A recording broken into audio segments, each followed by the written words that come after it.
चलिए, आज हमने कुछ बहुत ही बेसिक रैंडम क्वेश्चंस लिए हैं जो पिछली परीक्षाओं में पूछे गए हैं।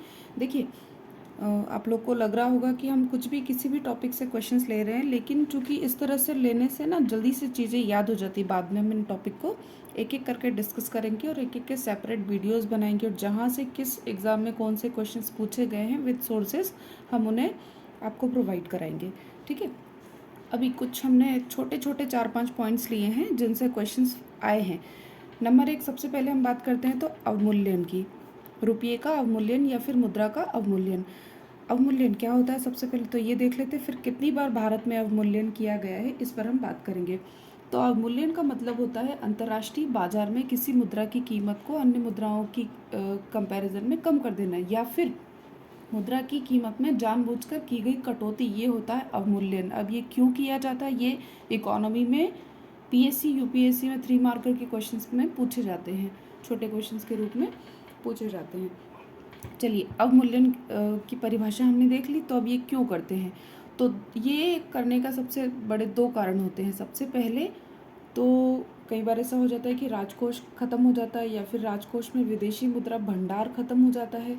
ठीक है, तो ऐसी स्थिति में निर्यात को प्रोत्साहन करने के लिए हम मुद्रा का अवमूल्यन करते हैं, ताकि ज़्यादा से ज़्यादा निर्यात हो सके और विदेशी मुद्रा का भंडार हमारे पास बना रहे। तो भारत में मुद्रा का अवमूल्यन या भारत में रुपये का अवमूल्यन अभी तक 3 बार किया गया है। सबसे पहले तो 1949 में किया गया था, फिर 1966 में किया गया था, फिर 1991 में जब हमने एलपीजी विमुद्रीकरण, उदारीकरण, वैश्वीकरण का जो मॉडल है वो अपनाया था। ठीक है, और भारत की जो आर्थिक क्रियाएं हैं उनका सरलीकरण किया गया था, विलाइसेंसीकरण किया गया था। हम इसको आर्थिक सुधारों में पढ़ेंगे आगे। ठीक है, तो 3 बार हमने अवमूल्यन करा।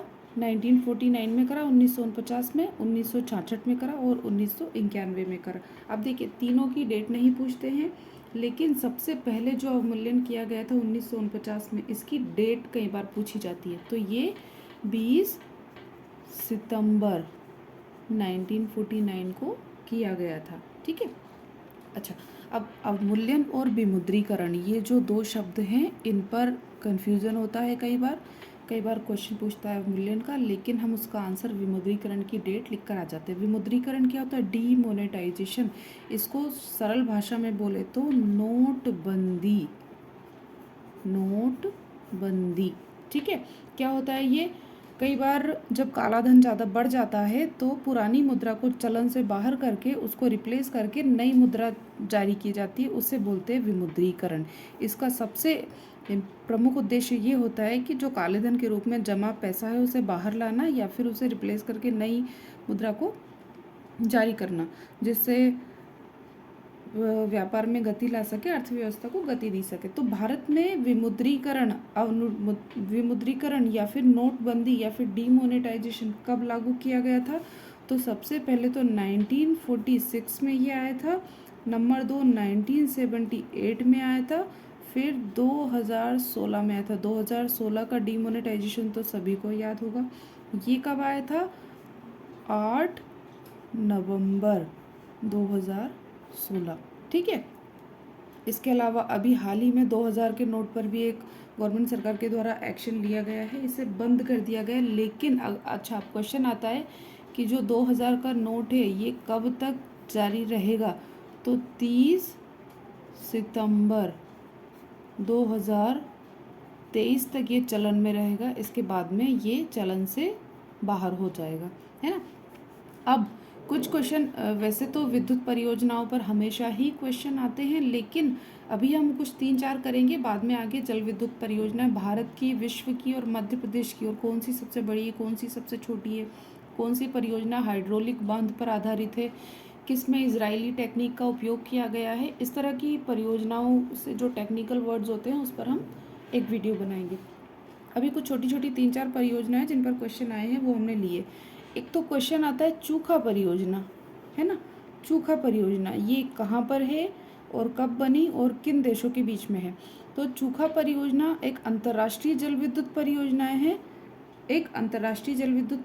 1970 में इसका निर्माण शुरू हुआ था और 1985-86 को इसने काम शुरू कर दिया था। ठीक है, कौन सी नदी पर है, तो वांगचू नदी पर बनाई गई है। कहाँ पर है? तो ये भूटान में बनी है। ठीक है, अब ये हमारे लिए इम्पोर्टेंट क्यों है? क्योंकि चूखा परियोजना भारत और भूटान की एक संयुक्त जल विद्युत परियोजना है। ठीक है, अब एक क्वेश्चन आता है कभी, अगर वैसे तो पूछते नहीं लेकिन पूछ रहे तो चूखा जल विद्युत परियोजना की क्षमता कितनी है? 336 मेगावाट इसकी क्या बोलते हैं, सॉरी, क्षमता है। अब एक क्वेश्चन आता है कि भारत की सबसे ज़्यादा विद्युत उत्पादन करने वाली जल विद्युत परियोजना कौन सी है, या भारत की सबसे बड़ी जल विद्युत परियोजना कौन सी है? तो ये है नाप्ता झाकरी। ठीक है, कौन सी है? नाप्ता झाकरी, है ना। 2005 में इसे प्रधानमंत्री मनमोहन सिंह जी ने राष्ट्र को समर्पित करा था। ठीक है, वर्तमान में 1500 मेगावाट इसकी क्षमता है। कहाँ पर बनाई गई है? तो ये हिमाचल प्रदेश में बनी है। इतना नहीं आएगा नाप्ता झाकरी, इतना याद रखना, भारत की सबसे बड़ी जल विद्युत परियोजना। लेकिन अगर यूनिट पूछे तो वैसे तो वर्तमान में देखा जाए तो लगभग 612 मिलियन यूनिट प्रति वर्ष ये विद्युत उत्पादन करती है, और इसीलिए भारत की सबसे बड़ी जल विद्युत परियोजना है। अब भारत की सबसे पुरानी जल विद्युत परियोजना कौन सी है? तो यह है शिव समुद्रम। कब बनी? तो 1902 में बनी। क्षमता कितनी है? तो जब इसे निर्माण किया गया था तब 103 मेगावाट इसकी क्षमता थी, है ना। कहाँ पर है? कर्नाटक में है। कौन सी नदी पर है? तो कावेरी नदी पर है। ठीक है, भारत की सबसे पुरानी जल विद्युत परियोजना शिव समुद्रम, 1902 में इसकी स्थापना की गई है। 103 मेगावाट इसकी स्थापित क्षमता थी, कर्नाटक में और कावेरी नदी पर है। कई सारे पेपरों में इस क्वेश्चन को बार बार पूछा गया है। अच्छा, अभी एक क्वेश्चन और आया था, चमेरा जल विद्युत परियोजना, है ना। चमेरा जल विद्युत परियोजना ये भी हिमाचल प्रदेश में है, रावी नदी पर है। अभी मैंने पिछले कुछ क्वेश्चंस देख रही थी तो मुझे ये नज़र में आया, इसलिए मैंने बता दिया, हो सकता है आगे एग्जाम में आए, इसे याद रखना। अब भारत में सबसे पहले एल्यूमिनियम का कारखाना कहाँ और कब स्थापित किया गया था? भारत में प्रथम एल्यूमिनियम कारखाना कहाँ स्थापित किया गया था और कब स्थापित किया गया था?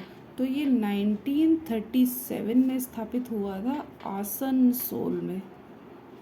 अब ये आप लोगों का होमवर्क होगा कि आसनसोल कहाँ पर है, ये आप ढूंढें और इसको अपनी बुक में आसनसोल के ब्रैकेट में उसके राज्य का नाम नोट करें। ठीक है, चलिए बंदरगाहों की बात करते हैं।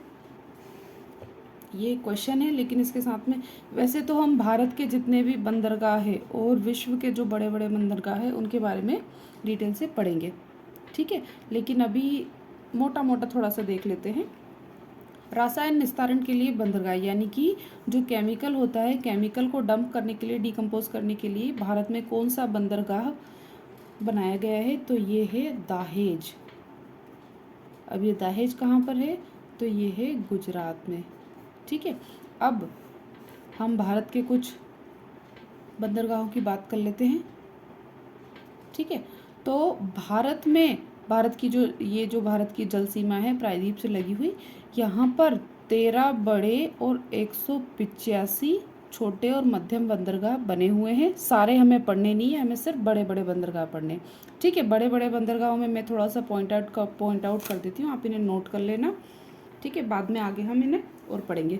तो यहाँ पर हो गया कांडला और दाहेज। ठीक है, कांडला, दाहेज, इसके बाद में हो गया मुंबई बंदरगाह। ठीक है, फिर हो गया न्यावशावा। न्यावशावा का भी नया नाम क्या है? तो ये जवाहरलाल नेहरू बंदरगाह के नाम से भी जाना जाता है। फिर गोवा में आते हैं तो गोवा में हो जाता है मारमागुआ। मारमागुआ के बाद में बेंगलोर आते हैं तो न्यू मंगलोर नाम का एक बंदरगाह जो बेंगलुरु में है। ठीक है, इसके बाद में नीचे आते हैं तो हो जाएगा कोचीन बंदरगाह, केरल में है। फिर इधर आते हैं तो यहाँ पर आ जाएगा तूतीकोरिन बंदरगाह, जिसे अभी वर्तमान में चिदम्बरनार बंदरगाह के नाम से भी जाना जाता है। हम सब कुछ नोट नहीं करेंगे क्योंकि बहुत सारी चीज़ें आपको सुनकर याद करने की कोशिश करनी है और उन्हें अपनी लैंग्वेज में नोट करना है, वरना बच्चे क्या करते हैं, सिर्फ पेज का स्क्रीनशॉट ले लेते हैं और उसके बाद में वो मोबाइल में पड़ा रहता है। लेकिन आपको कॉपी में नोट करना है, इसीलिए सुनकर चीज़ें नोट करनी है। चलिए हम कहाँ थे? तूतीकोरिन बंदरगाह पर। इसका नाम है चिदम्बरम नहीं लगा कर आ जाना, चिदम्बरनार बंदरगाह, ठीक है। उससे ऊपर हम आएंगे तो यहाँ पर आ जाएगा चेन्नई बंदरगाह। चेन्नई भारत का एक कृत्रिम बंदरगाह है और सबसे प्राचीन बंदरगाह भी है, यानी कि इसे आर्टिफिशियली बनाया गया है। फिर ऊपर आते हैं तो यहाँ पर हो जाएगा एन्नोर। एन्नोर के बाद में आगे बढ़ते हैं तो आ जाएगा आंध्र प्रदेश में विशाखापट्टनम बंदरगाह। विशाखापट्टनम पे 3 तरह से क्वेश्चन आते हैं। नंबर 1, तो भारत का सबसे गहरा बंदरगाह कौन सा है? तो वो विशाखापट्टनम है। नंबर 2, भारत का प्राकृतिक सबसे गहरा बंदरगाह कौन सा है? शब्दों को ध्यान से पढ़ना जब भी एग्जाम देने जाओ, तो वो भी कौन सा है? विशाखापट्टनम। नंबर 3, डॉल्फिन नोज पहाड़ी के पीछे बना हुआ बंदरगाह कौन सा है? डॉल्फिन नोज पहाड़ी के पीछे बना हुआ बंदरगाह, ये इसकी समुद्री आपदाओं से रक्षा करती है, प्राकृतिक रूप से रक्षा करती है, ठीक है। डॉल्फिन नोज के पहाड़ी के पीछे बना हुआ बंदरगाह कौन सा है? तो ये भी कौन सा है? विशाखापट्टनम। इसके बाद में हम आ जाते हैं पारादीप, उड़ीसा में है। फिर हम आ जाते हैं हल्दिया और कलकत्ता। तो हल्दिया जो है ये एक नदी बंदरगाह है, ठीक है। कलकत्ता जो है वो भी नदी बंदरगाह है। आगे हम कहाँ पर थे? चलिए, रासायन निस्तारण के लिए हो गया दहेज बंदरगाह। यहाँ पर अब हम 2-3 बंदरगाहों के बारे में बात करेंगे। चेन्नई, तो चेन्नई कौन सा हो गया? कृत्रिम और प्राचीन, ठीक है। फिर हम विशाखापट्टनम, है ना, तो ये हो गया प्राकृतिक, गहरा और डॉल्फिन नोज पहाड़ी के पीछे छुपा हुआ बंदरगाह, ठीक है। इस तरह से ये कुछ बंदरगाह हो गए। यहाँ पर आप चीज़ों को नोट कर लीजिए।